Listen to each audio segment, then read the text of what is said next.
Bom, pessoal, para quem não assistiu a aula anterior de gerência de portfólios e projetos, eu recomendo que assista a aula, porque essa primeira aula nós discutimos de maneira mais abrangente o conceito de gerência de portfólios e projetos, segundo o guia de gerência de portfólio do PMI, e especificamente nessa aula a gente vai começar a discussão dos resultados esperados de gerência de portfólio de projetos do modelo de referência em PSPR nível F.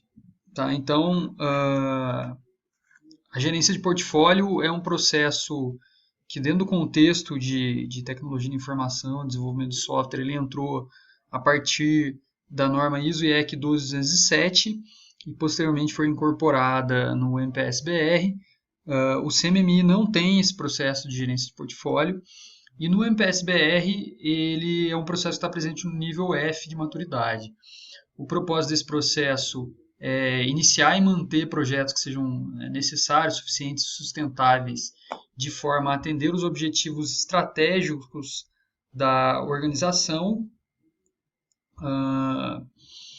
Então, quer dizer, o objetivo não é mais apenas gerenciar o projeto alinhado dentro do orçamento, custo e prazo acordado com o cliente, mas o objetivo é executar os projetos corretos, ou seja, os projetos que estão alinhados, que tendem a atender os objetivos e metas estratégicas da organização.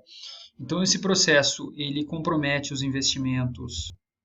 Então, esse processo ele compromete os investimentos e recursos organizacionais adequados e estabelece a autoridade para o gerente de projetos executar os projetos que foram selecionados, aprovados e balanceados dentro do portfólio.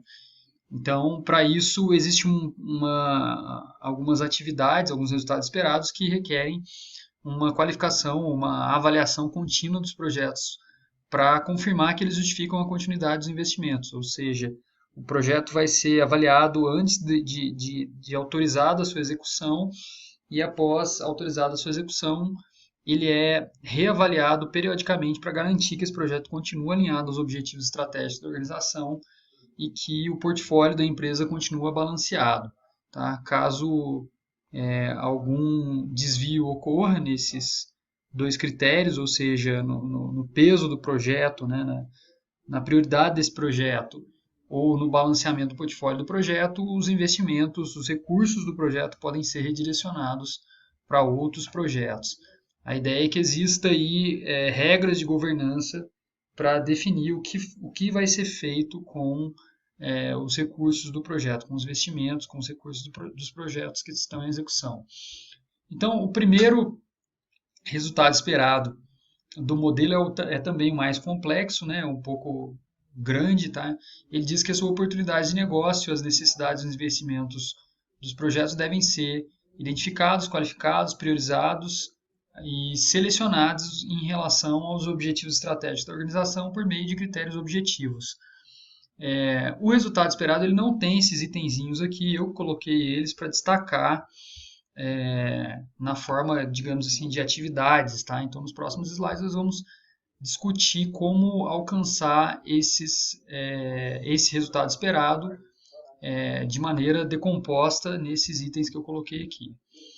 Para isso, eu selecionei um processo de gerência de portfólio baseado no guia PMBOK, né? No guia de gerência de portfólio de projetos do PMI, não é no PMBOK, tá? O PMI ele possui guias específicos para gerência de portfólio, gerência de projetos, gerência de programa, análise de valor agregado, desenvolvimento de estrutura analítica de projetos, etc. E vários desses guias podem ser utilizados com o objetivo de implementar um processo específico, um modelo de referência específico, como MPS-BR, CMMI, entre outros. Então, a primeira fase desse processo que foi definido, esse processo é de minha autoria mesmo, tá? Isso aqui foi feito durante a minha dissertação de mestrado, provavelmente 8 a 10 anos atrás. Então, a primeira fase é definir as regras de governança do portfólio. Então, esse processo ele estabelece critérios claros de governança do portfólio a fim de facilitar a seleção, priorização e balanceamento dos portfólios dos projetos, candidatos a compor o portfólio da organização. Bom, Esse processo ele é composto por um conjunto de atividades. A primeira delas é tentar identificar áreas e sub-áreas de investimento para posterior categorização e balanceamento dos investimentos. Então, uma empresa de software, por exemplo, que tem uma fábrica de software, que tem produtos de software que ela mantém, que tenha um setor de consultoria, um setor de infraestrutura, ele deve identificar quais são as áreas que ele quer, que a empresa gostaria de investir os seus recursos e tentar definir quanto ela quer investir em cada setor. Então, isso aí, obviamente, faz parte do planejamento estratégico da organização. Bem como essa segunda atividade, que diz que é necessário registrar os objetivos e metas estratégicas, ele também faz parte de um planejamento estratégico. Identificar e registrar critérios de avaliação é uma atividade necessária para que a gente minimize o viés político da seleção dos projetos, para que os projetos não sejam executados somente porque uma ou outra pessoa do comitê de planejamento estratégico quer que esse projeto seja executado. Então, é importante que existam critérios de avaliação. Esses critérios de avaliação vão ser exibidos alguns slides à frente, e aí nós vamos discutir um pouco como os projetos são avaliados. Basicamente, é uma média ponderada que é feita. Nessa fase de gerência estratégica do portfólio, nós definimos quais critérios vão ser utilizados para avaliar os projetos, e todos os projetos são avaliados segundo um conjunto de critérios únicos. Esses critérios têm um peso e, em algum momento, quando esses projetos forem selecionados, nós vamos atribuir uma pontuação para cada critério, que vai ser multiplicado pelo peso, nós vamos calcular uma média ponderada, e aí vai ser possível dizer qual é a prioridade desses projetos, tá?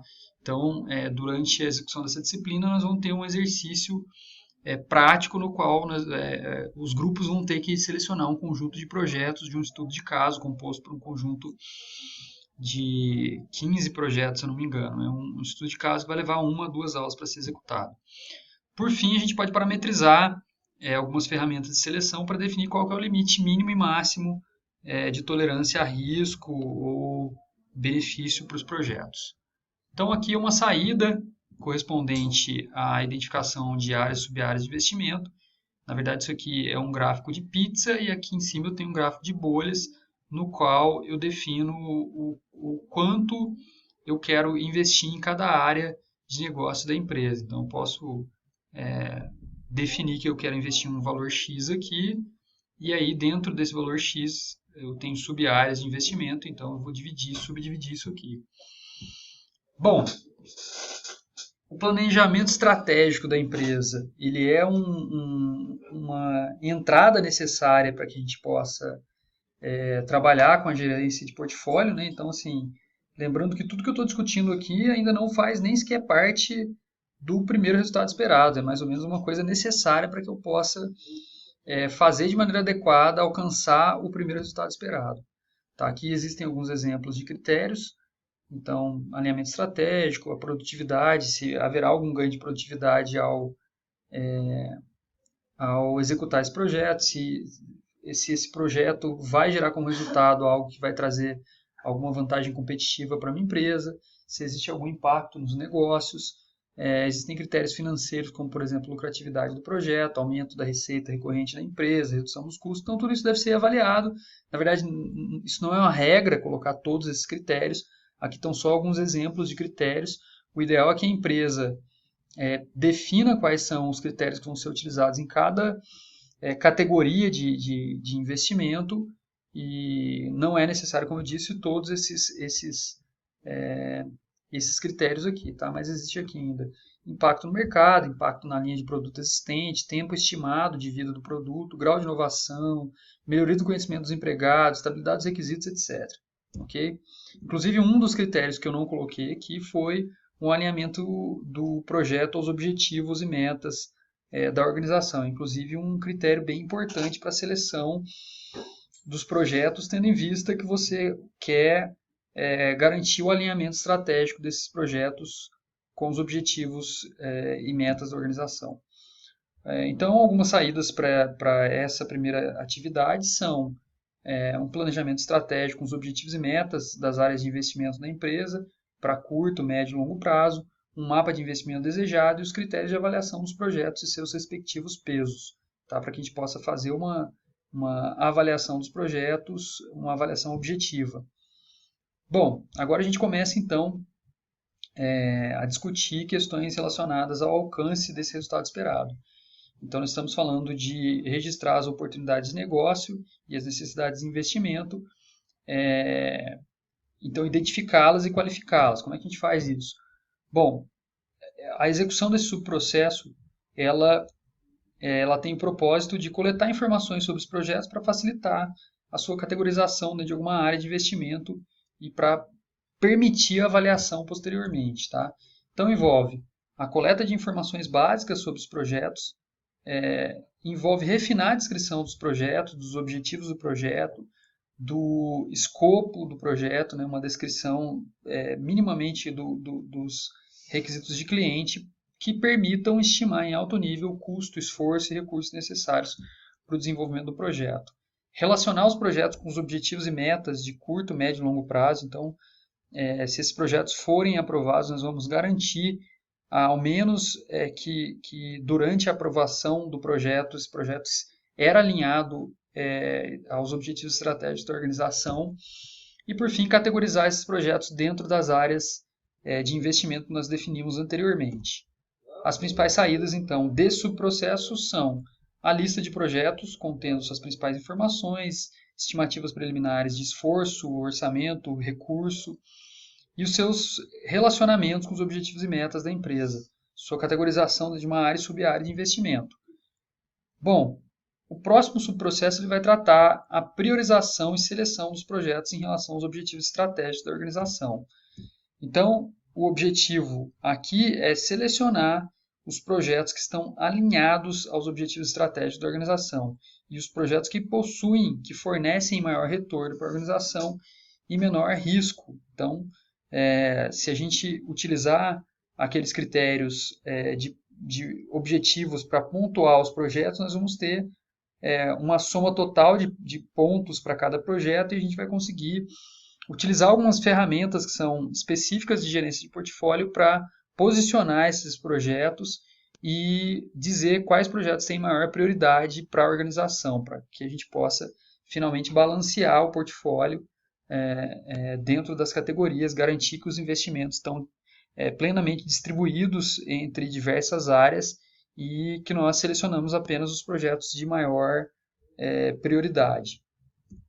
Bom, para isso que eu preciso fazer? Avaliar os projetos segundo os critérios de seleção que foram definidos, analisar os riscos dos projetos, priorizá-los e selecionar os projetos mais alinhados, aprovar os projetos de maior prioridade e, por fim, balancear o portfólio, ou seja, dividir os investimentos entre as áreas de investimento específicas do projeto. Então, as principais saídas nós vamos discutir, na verdade, nos próximos slides através de um estudo de caso. As principais saídas são um gráfico de benefícios e riscos, um mapa de investimento desejado e atual, tá? Então, quer dizer, isso vai ficar mais claro nos slides posteriores. E, por fim, os projetos aprovados para serem executados, né? Então, a principal saída, uma vez que o projeto foi aprovado, é uma autorização para que o projeto seja executado, tá? Então, na próxima aula eu vou fazer uma discussão desse estudo de caso. Então, eu vou encerrar a aula por aqui. Não deixem de assistir a próxima aula. Um abraço.